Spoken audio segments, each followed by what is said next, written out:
The Secret Garden, Chapter 19. It has come. Of course, Dr. Craven had been sent for the morning after Colin had had his tantrum.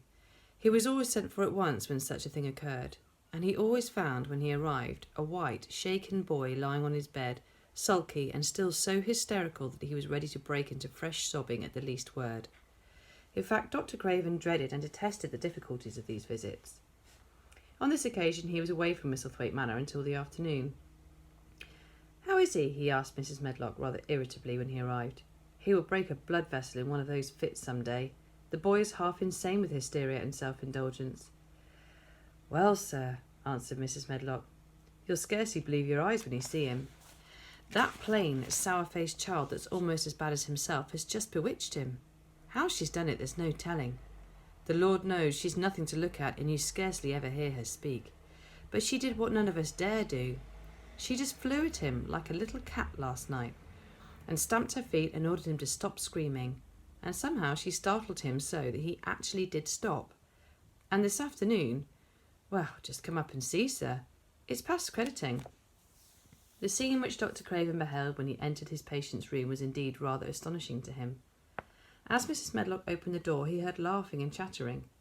Colin was on his sofa in his dressing gown, and he was sitting up quite straight, looking at a picture in one of the garden books and talking to the plain child who, at that moment, could scarcely be called plain at all because her face was so glowing with enjoyment.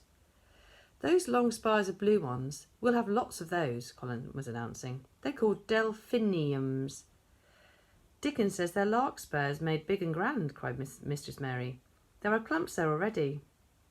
Then they saw Dr. Craven and stopped. Mary became quite still, and Colin looked fretful. "I'm sorry to hear you were ill last night, my boy," Dr. Craven said a trifle nervously. He was rather a nervous man. "I'm better now, much better," Colin answered, rather like a Rajah. "I'm going out of my chair in a day or two, if it's fine. I want some fresh air." Dr. Craven sat down by him and felt his pulse and looked at him curiously. "It must be a very fine day," he said, "and you must be very careful not to tire yourself." "Fresh air won't tire me," said the young Rajah. As there had been occasions when this same young gentleman had shrieked aloud with rage and insisted that fresh air would give him a cold and kill him, it is not to be wondered at that this doctor felt somewhat startled. "I thought you did not like fresh air," he said. "I don't when I'm by myself," replied the Rajah, "but my cousin is going out with me." "And the nurse, of course," suggested Dr. Craven. "No, I will not have the nurse," so magnificently that Mary could not help remembering how the young native prince had looked with his diamonds and emeralds and pearls stuck all over him, and the great rubies on the small dark hand he had waved to command his servant to approach with salams and receive his orders. "My cousin knows how to take care of me. I am always better when she is with me. She made me better last night. And a very strong boy I know will push my carriage." Dr. Craven felt rather alarmed. If this tiresome hysterical boy should chance to get well, he himself would lose all chance of inheriting Misselthwaite. But he was not an unscrupulous man, though he was a weak one, and he did not intend to let him run into actual danger. "He must be a strong boy and steady boy," he said, "and I must know something about him. Who is he? What's his name?" "It's Dickon," Mary spoke up suddenly. She felt somehow that everyone who knew the moor must know Dickon, and she was right too. She saw that in a moment Dr. Craven's serious face relaxed into a relieved smile. "Oh, Dickon," he said. "If it's Dickon, you'll be safe enough. He's as strong as a moor pony, is Dickon." "And he's trusty," said Mary. "He's the trustiest lad of Yorkshire." She had been talking Yorkshire to Colin, and she forgot herself. "Did Dickon teach you that?" asked Dr. Craven, laughing outright. "I'm learning it as if it was French," said Mary rather coldly. "It's like a native dialect in India. Very clever people trying to learn them. I like it, and so does Colin." "Well, well," he said, "if it amuses you, perhaps it won't do you any harm. Did you take your bromide last night, Colin?" "No," Colin answered. "I wouldn't take it at first, and after Mary made me quiet, she taught me to sleep, in a low voice, about spring creeping into a garden." "That sounds soothing," said Dr. Craven, more perplexed than ever, and glancing sideways at Mistress Mary sitting on her stool and looking down silently at the carpet. "You are evidently better, but you must remember—" "I don't want to remember," interrupted the Rajah, appearing again. "When I lie by myself and remember, I begin to have pains everywhere, and I think of things that make me begin to scream because I hate them so. If there was a doctor anywhere who could make you forget you were ill instead of remembering it, I would have him brought here." And he waved a thin hand which ought to really have been covered with royal signet rings made of rubies. It is because my cousin makes me forget that she makes me better. Dr. Craven had never made such a short stay after a tantrum. Usually he was obliged to remain at a very long time and do a great many things. This afternoon he did not give any medicine or leave any new orders, and he was spared any disagreeable scenes. When he went downstairs he looked very thoughtful, and when he talked to Mrs. Medlock in the library she felt that he was a much puzzled man. "Well, sir," she ventured, "could you have believed it?" "It's certainly a new state of affairs," said the doctor, "and there's no denying it's better than the old one." "I believe Sir and Sowerby's right, I do that," said Mrs. Medlock. "I stopped in her cottage on my way to Thwaite yesterday and had a bit of a talk with her, and she says to me, 'Well, Sarah Ann, she mayn't be a good child and she mayn't be a pretty one, but she's a child, and children need children.' We went to school together, Susan Sowerby and me." "She's the best sick nurse I know," said Dr. Craven. "When I find her in a cottage I know the chances are that I shall save my patient." Mrs. Medlock smiled. She was fond of Susan Sowerby. "She's got away with her, has Susan," she went on quite volubly. "I've been thinking all morning of one thing she said yesterday. She says, 'Once I was giving the children a bit of a preach after they'd been fighting, and I says to 'em, when I was at school my geography told us the world was shaped like an orange, and I found out before I was 10 that the orange doesn't belong to nobody. No one owns more than his bit of a quarter, and there's times it seems like there's not enough quarters to go around. But don't you, none of you, think as you own the whole orange, or you'll find out you're mistaken, and you won't find out without hard knocks. What children learns from children,' she says, 'is that there is no sense in grabbing at the whole orange, peel and all. If you do, you'll likely not even get the pips, and them's too bitter to eat.'" "She's a shrewd woman," said Dr. Craven, putting on his coat. "Well, she's got a way of saying things," ended Mrs. Medlock, much pleased. "Sometimes I've said to her, 'Susan, if you was a different woman and didn't talk such broad Yorkshire, I'd have seen the times when I should have said you were clever.'"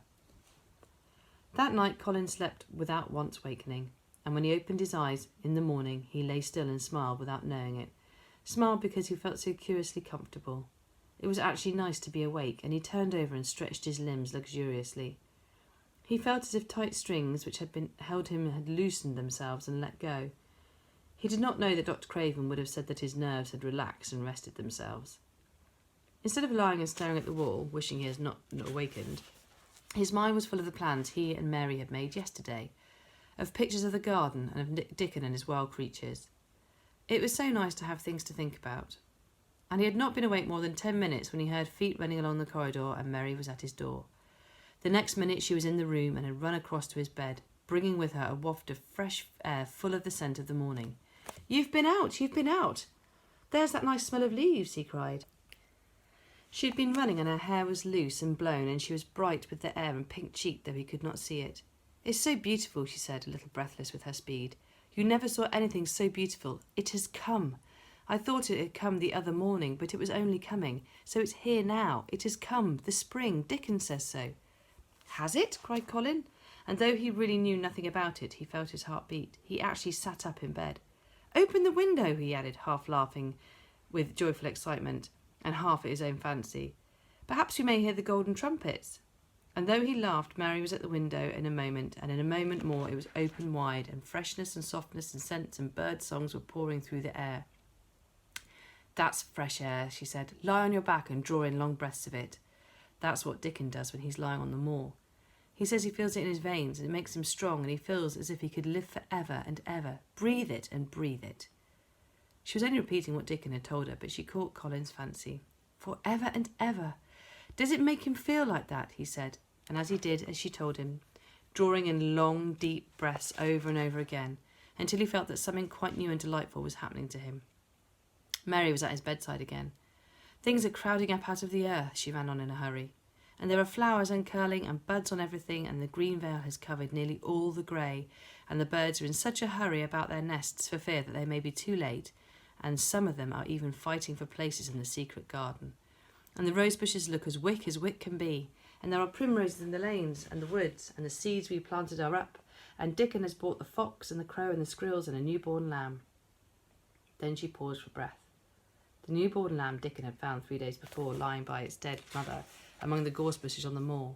It was not the first motherless lamb he had found, and he knew what to do with it. He had taken it to the cottage, wrapped it in his jacket, and let it lie near the fire, and had fed it with warm milk. was a soft thing with a darling silly baby face and legs rather long for its body. Dickon had carried it over the moor in his arms, and its feeding bottle was in his pocket with a squirrel, and when Mary had sat under a tree with its limp warmness huddled on her lap, she had felt as if she was too full of strange joy to speak. A lamb, a living lamb who lay on your lap like a baby. She was describing it with great joy, and Colin was listening and drawing in long breaths of air when the nurse entered.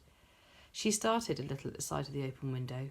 She had sat stifling in the room for many a warm day because her patient was sure that open windows gave people cold. "Are you sure you're not chilly, Master Colin?" she inquired. "No," was the answer. "I am breathing long breaths of fresh air. It makes you strong. I'm going to get up to the sofa for breakfast, and my cousin will have breakfast with me." The nurse went away, concealing a smile, to give the order for 2 breakfasts. She found the servants' hall a more amusing place than the invalid's chamber, and just now everybody wanted to hear news from upstairs. There was a great deal of joking about the unpopular young recluse who, as the cook had said, had found his master and good for him. The servants' hall had been very tired of the tantrums, and the butler, who was a man with a family, had more than once expressed his opinion that the invalid would be better for a good hiding. When Colin was on his sofa and the breakfast for 2 was put on the table, he made an announcement to the nurse in his most Roger-like manner. "A boy and a fox and a crow and 2 squirrels and a newborn lamb are coming to see me this morning. I want them brought upstairs as soon as they come," he said. "You're not to begin playing with the animals in the servants' hall and keep them there. I want them here." The nurse gave a little gasp and tried to conceal it with a cough. "Yes, sir," she answered. "I'll tell you what you can do," added Colin, waving his hand. "You can tell Martha to bring them here. The boy is Martha's brother. His name is Dickon, and he is an animal charmer." "I hope the animals won't bite, Master Colin," said the nurse. "I told you he was a charmer," said Colin austerely. Charmers' animals never bite."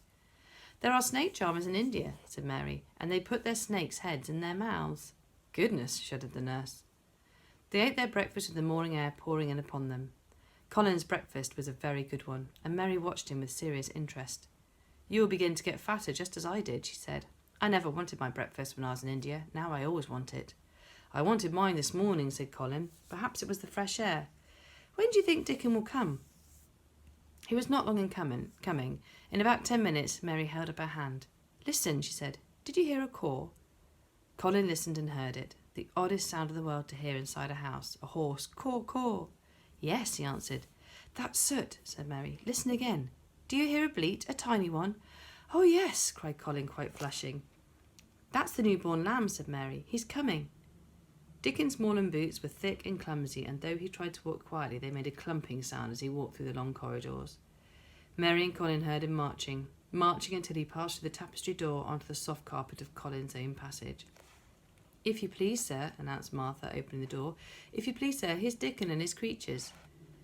Dickon came in smiling his nicest wide smile. The newborn lamb was in his arms, and the little red fox trotted by his side. Nuts sat on his left shoulder, and Soot on his right, and Shell's head and paws peeped out of his coat pocket. Colin sat up and stared, as he had stared when he first saw Mary, but this was a stare of wonder and delight. The truth was that in spite of all he had heard, he had not in the least understood what this boy would be like, and that his fox and his crow and his squirrels and his lamb were so near to him, and his friendliness, that they seemed almost to be a part of him. Colin had never talked to a boy in his life, but he was so overwhelmed by his own pleasure and curiosity that he did not even think of speaking. But Dickon did not feel the least shy or awkward. He had not felt embarrassed because the crow had not known his language, and had only stared, and had not spoken to him the first time they had met. Creatures are always like that until they found out about you. He walked over to Colin's sofa and put the newborn lamb quietly on his lap, and immediately the little creature turned to the warm velvet dressing gown and began to nuzzle into its folds, and butt its tight-curled head with soft impatience against his side. Of course no boy could have helped speaking then. "What is it doing?" cried Colin. "What does it want?" "It wants its mother," said Dickon, smiling more and more. "I brought it to thee a bit hungry because I knowed that I'd like to see it feed." He knelt down by the sofa and took a feeding bottle out of his pocket. "Come on, little un," he said, turning the small woolly white head with a gentle brown hand. "This is what thou's after. Thou'll get more out of this than thou will out of silk velvet coats. There now," and he pushed the rubber tip of the bottle into the nuzzling mouth, and the lamb began to suck it with ravenous ecstasy. After that there was no wondering what to say. By the time the lamb fell asleep, questions poured forth, and Dickon answered them all. He told them how he had found the lamb just as the sun was rising on 3 mornings ago. He'd been standing on the moor listening to a skylark and watching him swing higher and higher into the blue until he was only a speck in the heights of the blue. I almost lost him, but for his song, and I was wondering how a chap could hear it when it seemed as if he'd get out of the world in a minute. And just then I heard something else far off among the gorse bushes. It was a weak bleating, and I knowed it was a new lamb as it was hungry, as I'd knowed it would be hungry, if I hadn't lost its mother somehow. So I sent off searching. I didn't have to look for it. I went out amongst the gorse bushes and around, and I always seemed to take a wrong turning. But then last I seed a bit of white by a rock on the top of the moor, and I climbed up and found the little half dead, with cold and clemming. While he talked, Soot flew solemnly in and out of the open window, and called remarks about the scenery, while Nut and Shell made excursions into the big trees outside, and ran up and down the trunks, and explored the branches. Captain curled up near Dickon, who sat on the hearth rug from preference. They looked at the pictures in the gardening books, and Dickon knew all the flowers by their country names, and knew exactly which ones were already growing in the secret garden. "I could not say that name there," he said, pointing to the one under which was written Aquilegia, "but just calls that a columbine. And that there, that's a snapdragon, and they both grow wild in hedges. But these is garden ones, and they're bigger and grander. There's some big clumps of columbine in the garden. They'll look like a bed of blue and white butterflies fluttering when they come out." "I'm going to see them," cried Colin. "I'm going to see them." "Aye, that thou mun," said Mary quite seriously. "And thou munnot lose no time about it."